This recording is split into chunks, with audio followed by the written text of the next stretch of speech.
కవిత కొత్త పార్టీ పెడుతుంది అనేది నాకున్న సమాచారం. నేను ఆ రోజు కూడా మీలాంటి మీడియా మిత్రులు అడిగితే చెప్పింది ఏంటంటే ఆమె నో పాయింట్ ఆఫ్ రిటర్న్ దాకా వెళ్ళిపోయింది, ఇంకా అతికేది లేదా సంసారం, కాబట్టి విడిపోతుంది. విడిపోయిన తర్వాత పార్టీ పెడుతుంది. ఇది ఒక రాజకీయాలలో నాకున్న 20 ఏళ్ళ 23 ఏళ్ళ అనుభవంతో చెప్తున్నాను.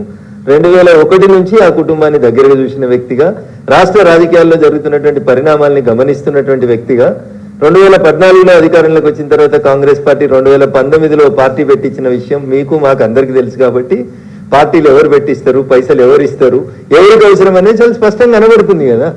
వాళ్ళేంది నీళ్ళేంది తెలుస్తుంది. నా నోట్లకి వెళ్ళేందుకు కానీ చిట్చాటి కాదు. I'm speaking openly.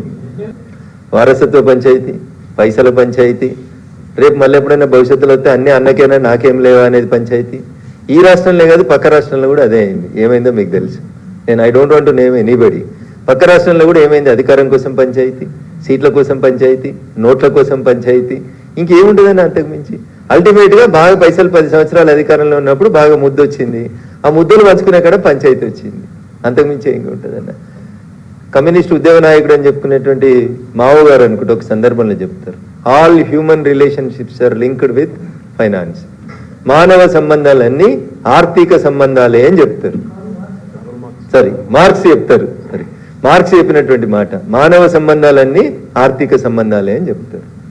ఇంతకంటే ఎక్కువ ఏముందన్న? కుల్లం కుల్లా కనబడుతూనే ఉంది.